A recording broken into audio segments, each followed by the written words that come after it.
Hello friends, this is Midnight Chills, and welcome back to my channel. Sorry, it's been about a week or so since I've last uploaded. I came down with a pretty serious illness over the past week, and I'm just now starting to recover from it. So, now that I've got my voice back, I'd like to get back to presenting you tales of terror to keep you up at night. So, if you're new to the channel, please consider subscribing with notifications on.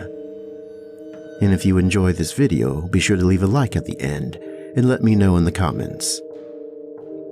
So without further ado, I'd like to present to you the sequel to The Boy Who Was Not, again written by username withbite, The Man Who Was.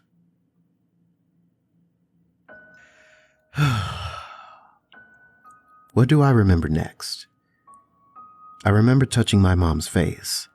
Her skin was warm, was slick with blood. I rested my head on her shoulder, whispered, "Please, no." I remember stumbling out onto the street, collapsing onto my knees, and beginning to weep. My mouth was open. I wanted to scream, but I had no voice. A neighbor from across the road emerged, an old man. He looked confused, concerned. Then he must have seen the blood that had ended up on me because he turned and hurried back inside. I remember the sirens. An ambulance first, the paramedics crouching beside me, telling me their names, asking me mine. Then the first police car. I remember bursts of distorted voices as radios crackled, a conversation between two policemen and a paramedic. I don't know if they knew I could hear them. They were talking about whether I should be handcuffed before I was taken to the hospital. I was not shackled as I was led into the ambulance, but a policeman rode with me. At the hospital, I was cleaned up, given a gown and a couple of pills to swallow, then left in a small room by myself. It was nearly evening, I think, before two detectives arrived and asked me what had happened. I had nothing to hide, so I walked them through it as best I could. It was my dad's 50th birthday. My mom had arranged a surprise brunch. Dad's parents, brother, a couple of cousins from out of state were there. The house had been filled with laughter and music. Only then, it wasn't it. It was silent. I made my way downstairs and saw him, Carl, standing in the hall. I repeated what he had said to me then. It sounded insane, but I told the detectives. He said that he had been switched at birth for my brother, that he was a fairy, a thing called a changeling, and that I knew this, always had. They took this in their stride, both writing in small notebooks. I had called him crazy, I told them. Then he had slipped away. They asked me if I knew where he might have gone. I did not, and with that the detectives left. They did not ask me about Carl. I guessed they had looked his record up, spoken to his teachers and social workers. They knew. I was 21, Carl 3 years younger than me. Throughout his life, if he was challenged or left out, he reacted. Slapping me across the face if I won a childhood game, deliberately burning himself by placing a hand on a searing hot grill at a barbecue for my birthday. Once, after flunking an exam, the next day the backpack Carl brought to school stank, an intense, rancid smell. A teacher unzipped it and looked inside. A dead fox stared back up at him. Its eye sockets were empty, until maggots, fat on their gorging, emerged through them, wriggling into the light. That led to Carl's first expulsion from a school. More followed. There was counseling, court orders, spells in children's psychiatric units, but nothing stopped him. I sat in the room at the hospital by myself and thought how now he had crossed a line. He had brutally killed Mom and Dad, Dad's brother, his parents and cousins as they celebrated Dad's birthday, slitting their throats as they ate pancakes in the breakfast room, then mutilating their faces. Remembering this made me feel sick. I managed to get to my feet and headed out into the hallway. I asked the first person I saw if they could help me, and then I must have passed out. I woke up in a bed on a ward. I was told it was a psychiatric unit and that they wanted me to stay in for a few days. A week later, and I was still a patient when the detectives returned. They told me that after an intense police search, they had found my brother Carl living rough in dense forest 5 miles from the city, and he had been charged with multiple counts of homicide. "He is not my brother," I said. "Sure, kid," they replied, exchanging knowing glances. "The changeling." "Yes, the changeling!" I got angry. "He is not my brother!" I yelled over and over again. A nurse came with a sedative. I don't remember the detectives leaving. A few days later, I was discharged. I had nowhere else to go, so went back home. It was taped off, guarded by a patrol car with 2 bored-looking officers inside. They offered to take me to a nearby motel and lent me the money to pay for the first night. I cried when they did this. There's something more, something I did not tell the police, and that I never told my parents.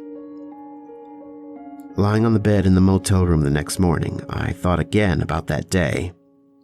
I was 4 years old, my brother a newborn in his cot. I was feeling put out as everyone was fussing over the baby. My parents were in another room and I was alone looking at the cot, when a fog drifted into the room, and I watched in dumb confusion as the fog swooped down and took the baby. And another baby tumbled out of the fog and into the cot. Moments later, my parents returned. The fog had gone. The baby appeared identical. The day went on as if nothing had happened. I never told my parents because I always questioned if what I had seen was real. And now I never would. Carl, the changeling, had taken them from me. I was spiraling into depression when there was a knock on the door. Assuming it was the cops, I went to answer. I was surprised to see a woman dressed in a smart business suit standing there. "Hi," she said brightly. "I'm Samantha Cooper, your brother's attorney." Please don't take what I share next in the wrong way. I was 21 years old and she was beautiful.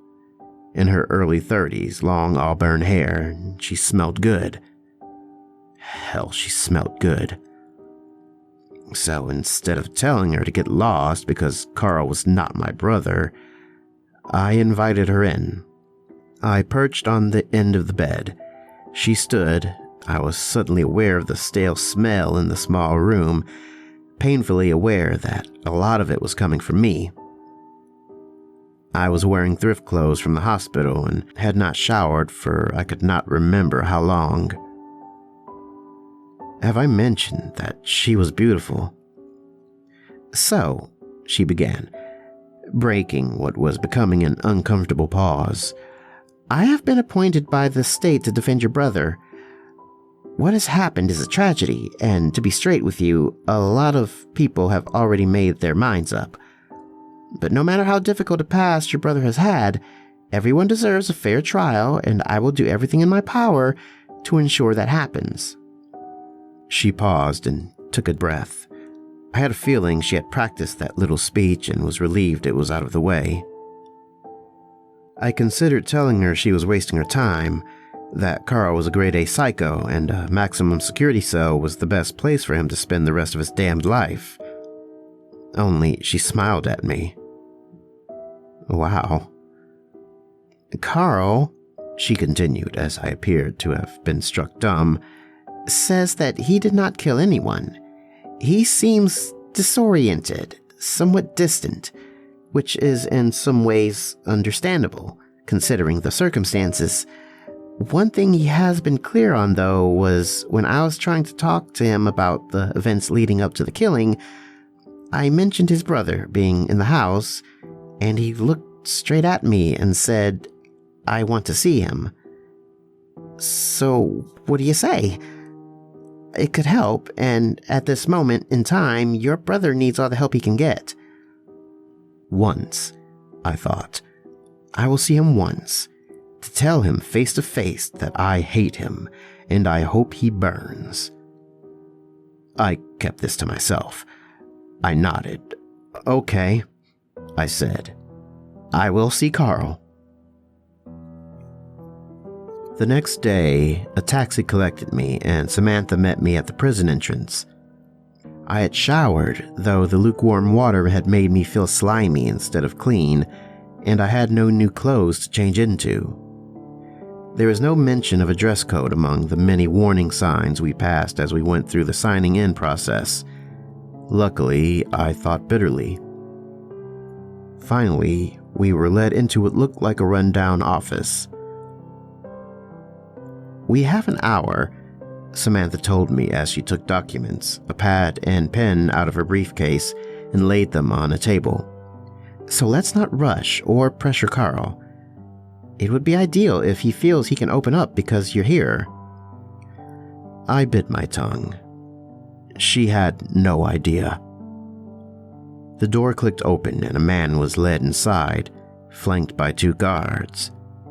His ankles, his wrists, were shackled. These were taken off while Samantha watched, arms crossed. The guards left. Good to see you again, Carl, Samantha said. Would you like to sit down? Carl ignored her. He was looking at me. His eyes were brown, a soft, deep brown. The Carl I had grown up with had cold, dark eyes, the eyes of a twisted, sick individual. The eyes of a killer in waiting. This man was not Carl. And yet he looked like him in every other way. What is it? Samantha asked. I could not explain it to myself, let alone to anyone else. This was not my one and only visit after all. I went as often as I was allowed over the months that followed. Sometimes with Samantha, sometimes on my own. Very little had been said during that initial visit, and much as Samantha tried to get out of me on the way back to the motel what was wrong, she was still in the dark when she dropped me off. It took time for the man I met for the first time that day to tell me his story, and for me to begin to understand. He was my real brother, and he had been put through a nightmare ordeal. After each meeting I made notes. From these, I think it is best for my brother to tell his own story now. He told me it in fragments.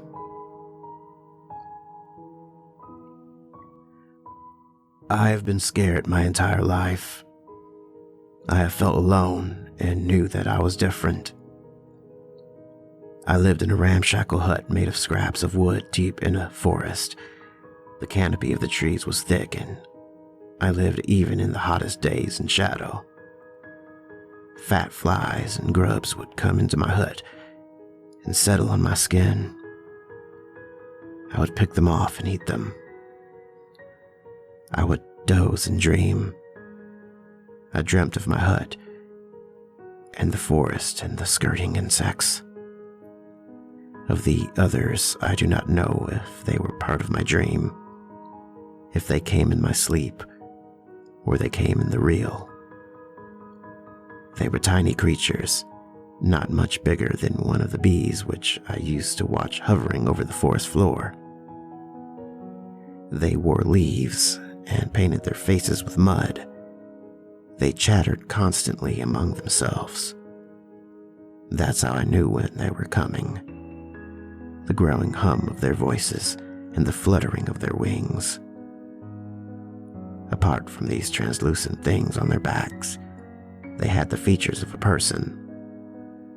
They seemed to be ageless, though sometimes when I looked at them they appeared young. could almost have been children, their laughter cascading through the forest. Sometimes their faces were old, wrinkled, and when they smiled, their toothless maws were dark cavities. They brought me things, rags to wear, toys to play with, a broken plastic spade which I dug listlessly in the soil with, a doll. Its covering had burst and its dusty guts spilled out when I squeezed. They brought me books as well, old and torn picture books. They would point at these and read to me from them. This was how I learned about everything that was not my hut, and the bugs I ate and the bugs I watched, and the trees and the dirt from which the trees grew. They were not cruel to me. They never struck me. They came and they went, and I felt alone and scared and different. Until one day I heard new voices in the forest. These were deep and urgent. They brought light and anger, and when they discovered me in my hut, they dragged me from it. They told me what I had done, terrible things. They told me who I was, used a name I had never heard before. Carl. I cried out to the winged beings to come and save me, but they did not. They abandoned me and let the people bring me here to this place where there are no trees sheltering, no shadows to settle in beneath. There is a lot more said in the times we spent alone together, but this was the heart of it. I did not share any of this information with Samantha. Any person who had not lived through what I had would regard my brother's words as delusional. Other people can think what they want. I knew what I believed, and knew what I had to do. I told my brother at the end of our last meeting that it would be a few weeks before I could visit again, that I had to go away for a short while. But I would see him soon and would have good news. I fought to hold in my emotions as I headed back along the seemingly never-ending corridors and gates that led out of the prison. I walked out back onto the street and took a deep breath. My mind was made up.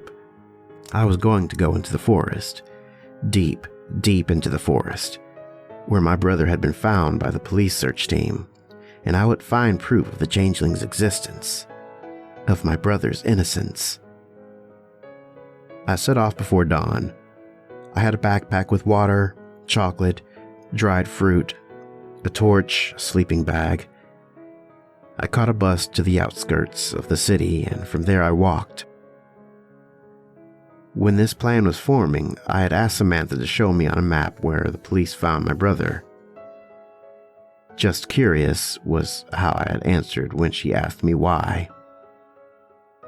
I followed the directions on my phone. There were no paths apart from the ones I made stumbling over branches and skirting trees. Although it was only mid-morning, soon the overhanging canopy of the forest cut out most of the natural light. Then disaster struck. Well, more the curse of relying on your phone for everything. I had no signal. I was confident I still knew which direction to head in and how far I had to go. I just needed to walk in a fairly straight line. A few hours later, and I did not feel so sure. The forest seemed to have gotten denser and denser, and every way I turned looked identical. There was nothing to tell me I was heading in the right direction, nothing to let me know if I was walking in circles. For my brother, I told myself, and hurried on, which was a bad mistake. I did not see the vine which trapped my ankle, and I went over with a crash. Pain shot up my leg. Damn, damn, damn! I picked myself up, tried to stand. New waves of pain forced me to sit, my back to a tree. I checked my phone. I had 1 bar. Heart racing, I tried to phone 911, but the signal went again before I was connected. I put the phone down, closed my eyes, rested my head on the cool, hard bark. I must have slept because when I opened my eyes, the forest was in full darkness. I could not even see my own hands or feet. Within seconds of coming awake, the intense pain from my ankles told me I still had limbs. I fumbled around and found my backpack, switched on the torch. Within moments, its beam of light was manic with insects. No, not insects I saw, but slim, winged beings that were considering me with their cold, dark eyes. I began to scream. Looking back, recording this, I now know I was having a nervous breakdown. The murder of my family, the way everything I had known had been ripped from under me, the puzzle of my brother which kept me awake night after night, had proved too much for me. At the time, the unstoppable torrent of emotions came at me faster and faster. The winged beings were swooping closer and closer. I could hear their laughter, felt their spit striking my face like freezing, biting rain. I clawed at the air, trying to drive them away. I begged and begged for them to leave me alone, and then, with a sudden rushing intensity, I felt as if I was falling into a place I had been a long time ago. I was 4 years old, and I knew that this was what had really happened. The barriers I had created, the false memories, were shattering around me. I was 4 years old. I was feeling upset because I thought no one cared about me. There was a tremendous energy in the house. It was very quiet, and I was standing in the doorway looking into a small room. I could hear my parents speaking. They were in another. My newborn brother was in a cot in the small room. The window was open. It was dark outside. I remember how the white paint on the frame was cracked and the code had a smell of its own. I remember thinking how much better it all was before he came. That if he went away, things could go back. Mom and Dad would love me with all their hearts again. I remember walking into the small room and looking at my brother. I reached down and placed my hand over his mouth and nose and held it there till he stopped moving. Then I left, went back into my bedroom. Soon after that, my mom screamed, and I listened as, over the next few hours, people came and went. I watched the ambulance lights through the curtains of my bedroom window and thought how pretty they were. Over the years that followed, I picked up what my parents believed, that my brother had stopped breathing because of natural causes. I never told them what I did. My brother stopped breathing for over a minute before my dad managed somehow to get his heart beating again, and this caused brain damage that displayed itself in its destructive, violent behavior. Sitting there alone in the forest, I remembered the truths I had hidden from myself. I made my brother different. It was I who changed him. And then, in my warped imagination, I made Carl into the changeling. I used to mock him when we were both still very small, telling him again and again that he was different, that he did not belong, provoking him into one of his rages. The first time he hurt me badly, I stopped. But by that stage, Carl's course in life was set. I sat alone in the forest, and I heard voices in the distance. Rescuers. It turned out my phone had made a connection and the emergency services had found me. I was carried out of the forest. I said nothing.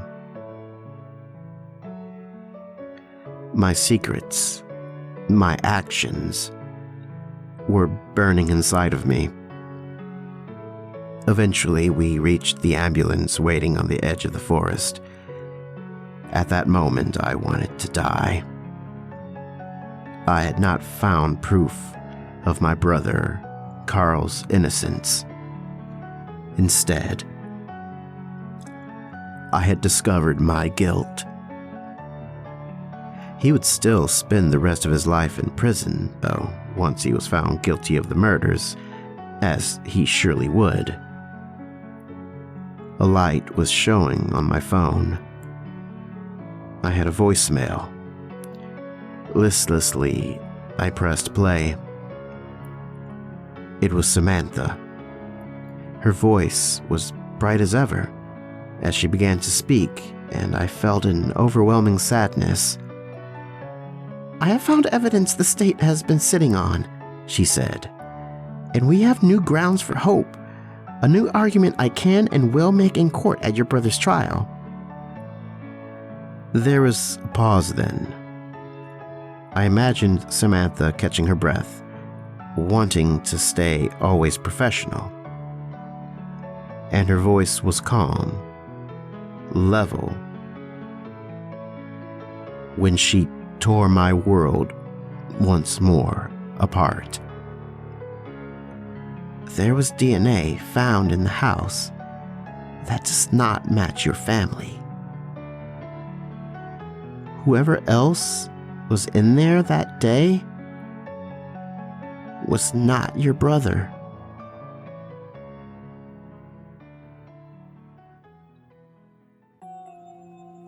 Hello, friends. Thank you for listening, and I hope you enjoyed that story. If you did, please leave a thumbs up. Also, be sure to support the author. Check out their other works. Links are in the description. If you'd like to submit a story for me to narrate, consider joining my subreddit, r/midnightchills. You can also contact me on Twitter at chills_midnight, or you can email me directly at midnightchillsnarrator@gmail.com. I also have a Patreon page. If you're interested in supporting me over there, you can visit patreon.com/midnightchills. Over there, if you become a $5 patron, you will have access to uncensored MP3 downloads of all of the stories that I narrate. Well, friends, this is Midnight Chills signing off. I hope you all have a good night.